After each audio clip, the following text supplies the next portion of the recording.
अब सबसे पहली बात, it's a pure salt added in pure water.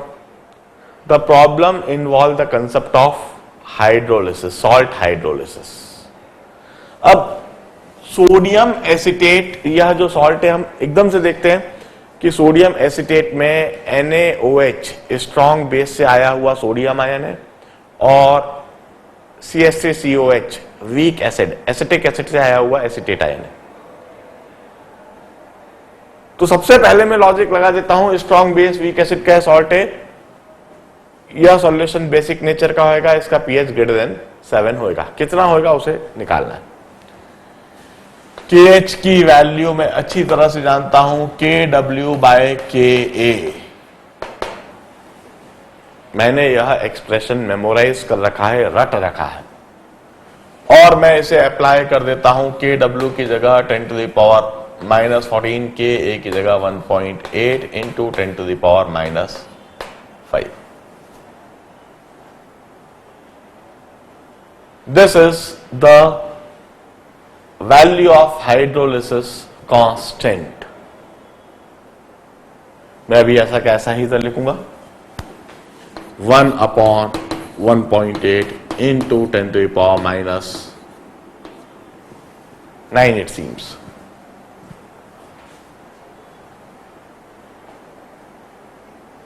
-10 to the power -10 के रेंज में है, नियरली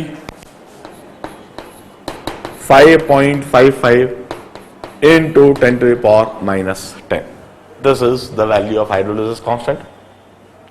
10/1.8 nearly 5.55 आएगा, और 10 to the power -9, 10 उधर गया, 10 to the power -10 दिखने लगा. This is the value of hydrolysis constant of acetate ion. ये जो हाइड्रोलिसिस कांस्टेंट हमने निकाला है, ये हाइड्रोलिसिस कांस्टेंट किसका है? एसिटेट आयन का हाइड्रोलिसिस कांस्टेंट है. इसके बाद degree of hydrolysis, degree of hydrolysis H. Degree of hydrolysis is under root of KW/KA into C और अंडर रूट ऑफ KH/C. यह डिग्री ऑफ हाइड्रोलिसिस के लिए एक्सप्रेशन हमने मेमोराइज कर रखा है, रट रखा है. इसको हम ऐसा कैसे ही अप्लाई करते हैं. Degree of hydrolysis is 10 to the power -14 upon 1.8 into 10 to the power -5 into concentration is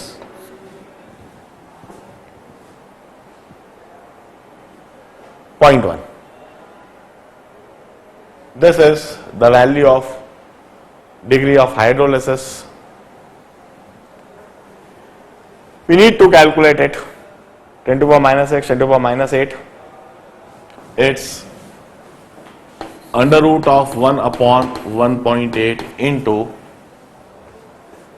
10 to the power -6, 10 to the power -8, 10 to the power -4. It's in this range. हम ऐसा भी लिख सकते हैं 100/1.8. 100/1.8 would be nearly 55.55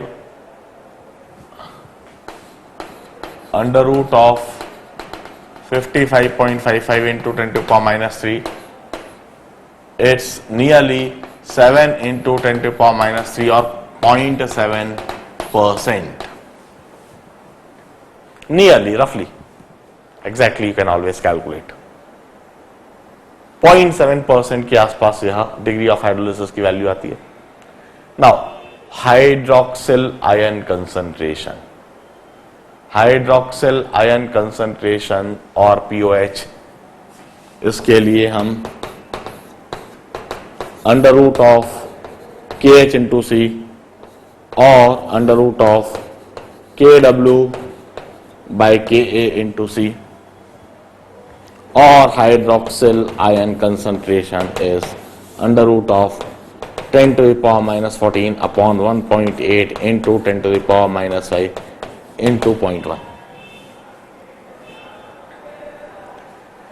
And I may rewrite, or it's nearly equal to C into H.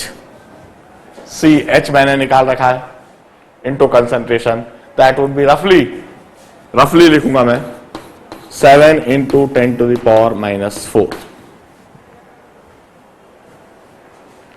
This is hydroxyl ion concentration. And finally, I need to write the POH. सीधा सीधा expression लगाऊंगा, half of pKw minus pKa minus log C. And this is equal to half of pKw की जगह 14 minus pKa मुझे दे रखा है 4.74 minus log C. Concentration is 0.1, log C is -1, so +1. This is the POH value. Solve it. 14 plus 1, 15. 15 minus 4.74. 15 minus 4.74 is 10.26. 10.26 divided by 2. POH value is 5.13. This is the POH value, and hence pH value is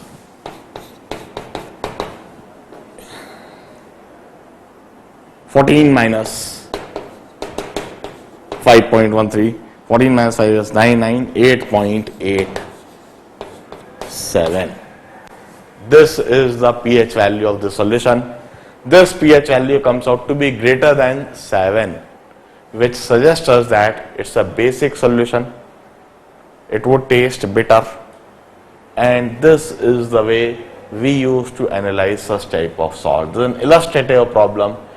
acetic acid की Ka value और pKa value दी हुई है, salt का concentration दे दिया और उसके बारे में यह सारी इंफॉर्मेशन हम इस तरीके से कैलकुलेट कर सकते हैं. Note down this illustration. Start practicing the problems over this article in order to master it. ध्यान रहे, एक सॉल्ट में मैंने इस तरह के कुछ एक्सप्रेशंस बताए हैं जो मेमोराइज करने हैं. आने वाले सॉल्ट में भी इस तरह के एक्सप्रेशंस आना है और एग्जामिनेशन के लिए इन एक्सप्रेशंस को मेमोराइज करके रखना अनिवार्य होता है और साथ में कंसेप्ट को भी समझ के रखना अनिवार्य होता है कि किस तरह से हम बिना कैलकुलेशन करे भी एक रफ गेस लगा सकते हैं. जस्ट इमेजिन यदि यह ऑब्जेक्टिव टाइप क्वेश्चन होता और वहां पर ऑप्शंस में पीएच हमसे पूछा होता और ऑप्शंस में एक पीएच वैल्यू होती 3, एक पीएच वैल्यू होती 5, एक पीएच वैल्यू होती 8 और एक पीएच वैल्यू होती 30. तो उसी समय हम एक ब्रिलियंट गेस लगाते कि 3 या 5 तो हो ही नहीं सकता क्योंकि यह सॉल्ट बेसिक नेचर का, इसका पीएच ग्रेटर देन 7 होना चाहिए, तो 3 और 5 तो हो नहीं सकता. तो दो ऑप्शन तो बिल्कुल हट गए. अब दो ऑप्शन बचे 8 और 11, 12 और 13 व्हाटएवर इज. फिर हम यह सोचेंगे कि 11, 12, 13 संभव नहीं है क्योंकि 11, 12, 13 तो हाईली बेसिक हो गया, बहुत ज्यादा बेसिक हो गया. एक सॉल्ट का सॉल्यूशन कोई बहुत बेसिक नहीं हो सकता है, स्लाइटली बेसिक, माइल्डली बेसिक हो सकता है. और इस तरह का एक ब्रिलियंट गेस करते हुए हम बिना कैलकुलेट करे भी 8 पॉइंट के टर्म्स में जो ऑप्शन दिख रहा है उसको मार्क कर सकते थे. इस जगह पर फिर हमें थोड़ा अपना कॉमन सेंस अप्लाई करना होता है. हमें कंसेप्ट अच्छी तरह से पता हो तो कई बार हम बिना कैलकुलेशन करे भी ब्रिलियंट गेस इस तरह से लगा पाते हैं. Note it down. Now I will move on to the next category of salt, salt of strong acid and weak base. Note it down.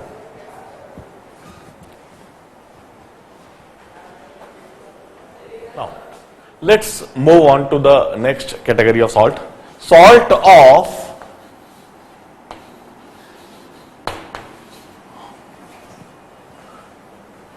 strong acid and weak base. Salt of strong acid and weak base. कुछ examples पहले लिख दूं. Generalised तरीके से बोलूं तो जैसे strong acid है HCl और कोई वीक बेस BOH, तो उनको मिलाकर जो सॉल्ट बना BCl. जैसे NH4Cl, NH4OH और HCl को मिलाकर बना हुआ सॉल्ट, एनिलीन और HCl को मिलाकर बना हुआ सॉल्ट, एनिलियम क्लोराइड, जैसे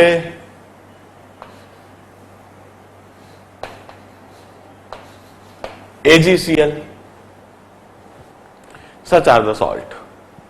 मैं पूरी बात समझाऊंगा NH4Cl से। हम पहले ही कंक्लूजन जानते हैं कि they would form acidic solution, इनका एसिडिक सॉल्यूशन बनेगा जिसका pH होएगा less than 7 and they would taste sour, खट्टे लगेंगे। अब NH4Cl से समझाता हूं। NH4Cl हमने पानी में डाला, NH4Cl के C मोल्स पानी में डाले, and as I told you, salt are generally strong electrolyte. They are always almost 100% dissociated. यह सॉल्ट भी पूरी तरह से डिसोसिएट हो जाएगा और इसके डिसोसिएशन से वहां पर अमोनियम आयन और क्लोराइड आयन मिलेगा। पूरी तरह से डिसोसिएट होने पर C मोल्स डाले हैं, पूरे डिसोसिएट हो गए और वहां पर C मोल्स अमोनियम आयन और C मोल्स क्लोराइड आयन मिल जाएगा। 1 लीटर पानी में C मोल्स डाले गए, C moles per litre is the concentration, C moles per litre concentration होने से पूरी तरह डिसोसिएट हुआ। अब हम कहते हैं पानी के अंदर अमोनियम आयन और क्लोराइड आयन, अब जरा सोचिए क्या क्लोराइड आयन के साथ में होगा? क्या कुछ होगा? कुछ नहीं होएगा। क्लोराइड आयन कहां से डिराइव्ड है? HCl से। HCl कैसी एसिड है? Strong acid. HCl strong acid क्यों है? HCl, जरा पहला लेक्चर फिर वापस रिकॉल करो। HCl स्ट्रॉन्ग एसिड इसलिए है क्योंकि उसका conjugate base chloride ion stable है। The more stable the conjugate base is, stronger is the acid. यह HCl स्ट्रॉन्ग होने से, क्लोराइड आयन स्टेबल होने से, इधर भी क्लोराइड आयन अपनी स्टेबिलिटी दिखाएगा और क्लोराइड आयन किसी तरह की कोई एक्टिविटी, कोई रिएक्शन, कोई हाइड्रोलिसिस फिनोमेना क्लोराइड आयन का नहीं होगा। अब जरा अमोनियम आयन के बारे में सोचिए। अमोनियम आयन के साथ में रिएक्शन होएगी, इसका हाइड्रोलिसिस होएगा। क्यों? अमोनियम आयन कहां से आया है? NH4OH से। NH4OH एक बेस है। कैसा बेस है? वीक बेस है। वीक बेस क्यों है? NH4OH को हम वीक बेस इसलिए कहते थे क्योंकि इसका conjugate acid ammonium ion unstable होता था। कॉन्जुगेट एसिड अमोनियम आयन के अनस्टेबल होने से NH4OH वीक बेस होता था। इधर भी अमोनियम आयन की अनस्टेबिलिटी दिखेगी और यदि अमोनियम आयन की अनस्टेबिलिटी दिखेगी तो अनस्टेबल अमोनियम आयन करेगा क्या? यह अनस्टेबल अमोनियम आयन आसपास रखे हुए पानी के साथ में रिएक्ट करेगा। यह अमोनियम आयन हाइड्रोलाइज होएगा। आसपास है सिर्फ वाटर और क्लोराइड आयन। क्लोराइड आयन तो पहले इसको छोड़ के जा चुका है। अब इसके पास अपने आप को स्टेबलाइज करने के लिए आसपास रखा हुआ वाटर ही है, तो वाटर के साथ ही रिएक्ट करेगा। वाटर के साथ किस तरह से रिएक्ट करेगा? यह अमोनियम आयन वाटर के साथ में कंबाइन करके NH4OH बना लेगा और NH4OH के बना लेने से वहां पर H पॉजिटिव आयन फ्लोट करते हुए दिखने लगेंगे और वहां पर इस तरह की एक रिएक्शन रिवर्सिबल कंडीशन में होगी। वहां पर इस तरह का एक डायनामिक इक्विलिब्रियम दिखने लगेगा। और वहां पर यह जो डायनामिक इक्विलिब्रियम, यह जो रिवर्सिबल कंडीशन दिख रही है, इसमें अमोनियम आयन वाटर से रिएक्ट करता हुआ दिख रहा है, और जिस रिएक्शन में अमोनियम आयन वाटर से रिएक्ट करता हुआ दिख रहा है, इसे हम कहेंगे hydrolysis of ammonium ion. This reaction would be termed as hydrolysis of ammonium ion.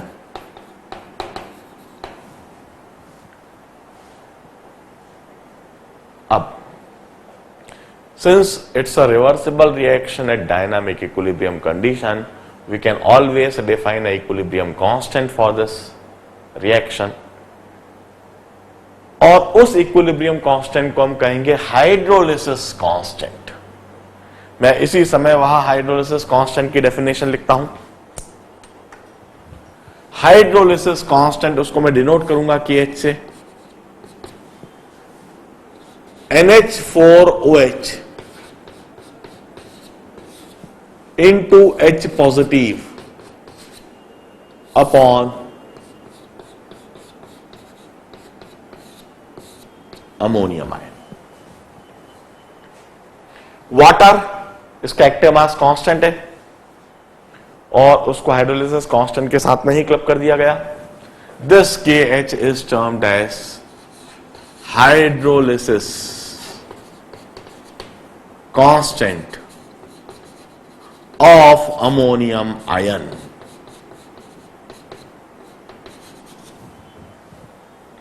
इसे हम कहते हैं hydrolysis constant of ammonium ion. Since here ammonium ion is getting hydrolysed and it's a reversible reaction at dynamic equilibrium condition. For this reversible reaction at equilibrium condition हमने hydrolysis constant define करा है, और इसको KH से denote करते हैं. हम इसकी वैल्यू डिटरमाइन कर सकते हैं. इसकी वैल्यू डिटरमाइन करने का क्या तरीका है? वंस अगेन इसकी वैल्यू डिटरमाइन करने के लिए हम इसमें इसी एक्सप्रेशन में OH नेगेटिव को मल्टीप्लाई डिवाइड करेंगे. इस इक्वेशन में यदि हम OH नेगेटिव को मल्टीप्लाई कर दें और डिवाइड कर दें,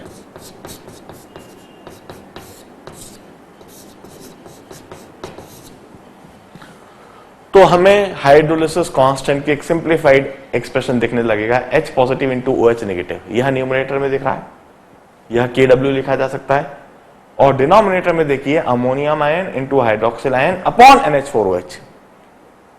Now this is the definition of Kb, dissociation constant of NH4OH, dissociation constant of weak base. So I may rewrite this expression as KH equal to Kw upon Kb. Hydrolysis constant is equal to ionic product of water upon dissociation constant of weak base. अब इस hydrolysis constant की value का क्या significance है, इससे हम क्या conclude कर सकते हैं? जरा सोचिए. Weaker the base is, base जितना वीक होएगा less stable would be it's conjugate acid. उसका यह कैटायन उतना ही कम स्टेबल होएगा, और ये जितना कम स्टेबल होएगा उतना ही ज्यादा ये हाइड्रोलाइज होएगा, और जितना ज्यादा ये हाइड्रोलाइज होएगा उतना ही ज्यादा हाइड्रोलिसिस कांस्टेंट होएगा. हम कहते हैं वीक बेस, जितना बेस ज्यादा वीक होएगा उतना ही ज्यादा इधर हाइड्रोलिसिस होएगा, उतना ही ज्यादा हाइड्रोलिसिस कांस्टेंट होएगा. इस हाइड्रोलिसिस कांस्टेंट की वैल्यू जितनी ज्यादा होगी उतना ही ज्यादा हाइड्रोलिसिस और उतना ही बेस वीक. और हम अब जरा न्यूमेरिकली भी समझ ले, मैथमेटिकली भी समझ ले, बेस जितना वीक होएगा Kb वैल्यू उतनी ही कम, और Kb वैल्यू जितनी कम उतनी ही ज्यादा KH वैल्यू. मतलब वीक बेस के कॉन्जुगेट एसिड का हाइड्रोलिसिस ज्यादा होता है, स्ट्रॉन्ग बेस के कॉन्जुगेट एसिड का हाइड्रोलिसिस कम होता है. मतलब NaOH जो स्ट्रॉन्ग बेस है, इसमें सोडियम आयन का तो हाइड्रोलिसिस होएगा ही नहीं. जबकि NH4OH जो वीक बेस है, इस जगह पर अमोनियम आयन का हाइड्रोलिसिस होएगा। अब ऐसा आई टोल्ड यू कि हाइड्रोलिसिस होता जरूर है, मगर कोई बहुत ज्यादा नहीं होता है। मैं एक degree of hydrolysis term introduce कर देता हूं सबसे पहले, डिग्री ऑफ हाइड्रोलिसिस, और उसको H से डिनोट कर देता हूं। Degree of hydrolysis term introduce करी और उसको H से डिनोट कर दिया।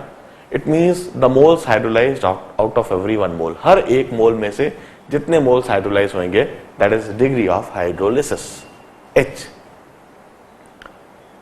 अब हमारे पास C मोल्स है, C मोल्स अमोनियम आयन के, तो C मोल्स में से CH मोल्स हाइड्रोलाइज हो जाएंगे, तो बचे कितने रह जाएंगे? C माइनस CH, इसके CH मोल बन जाएंगे, इसके CH मोल बन जाएंगे। This is the moles at equilibrium. C minus CH moles ammonium ion के, CH मोल्स NH4OH के, CH moles H positive ion के। अब इक्विलिब्रियम कंडीशन पे जो आयंस का कंसंट्रेशन है उसको हम इधर सब्स्टिट्यूट कर देते हैं और हम एक एक्सप्रेशन लिखते हैं, KH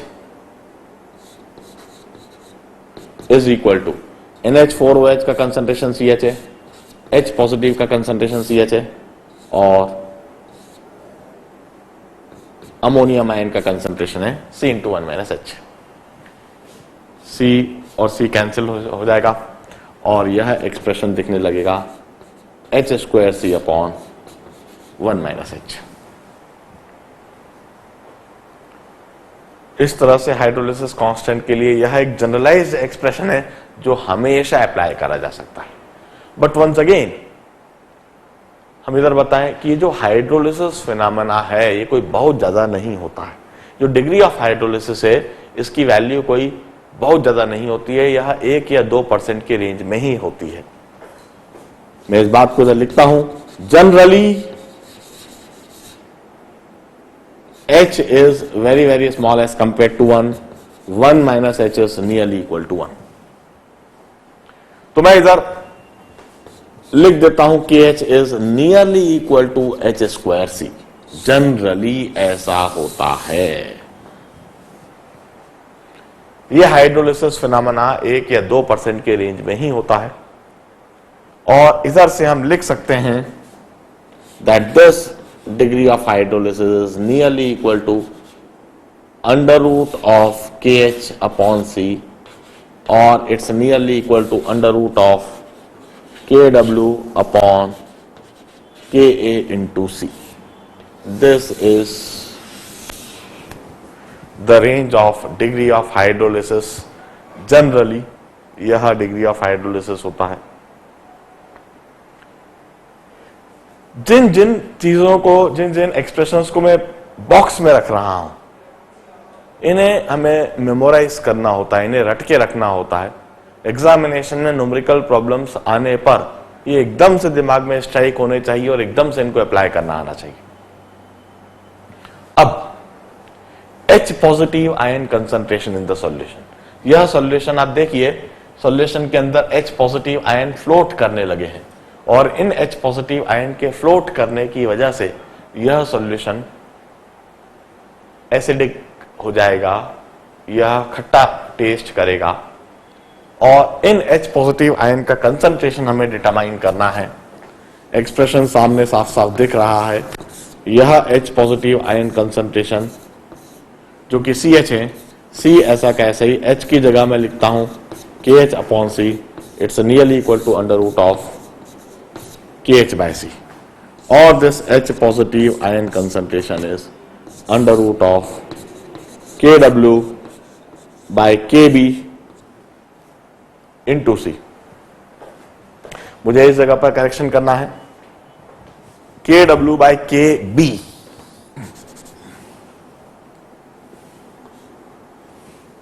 into C। इस तरीके से यह H पॉजिटिव आयन कंसंट्रेशन हो गया सॉल्यूशन के अंदर। H पॉजिटिव आयन कंसंट्रेशन है CH, C H की जगह under root of KH by C और under root of KH into C, almost similar expression जैसा हमने पिछले आर्टिकल में देखा, के डब्ल्यू बाय के था वहां पर, यहां के डब्ल्यू बाय के B into C. H positive ion concentration. Lastly, we need to write the expression for the pH of the solution. The pH of the solution, अब हम pH definition apply कर देंगे। pH of the solution is negative log of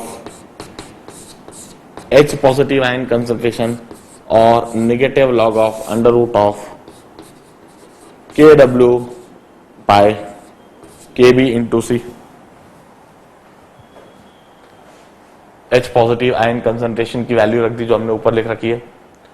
अब log के जो standard operation है वह लगा देते हैं। अंडर रूट है, टू द पावर हाफ है, लॉग के आगे दिखने लगेगा, log of K W minus log of K B plus log of C. P H is equal to minus half of log of K W minus log of K B plus log of C. Minus sign अंदर ले लेता हूं, half of minus log of K W plus log of K B minus log of C.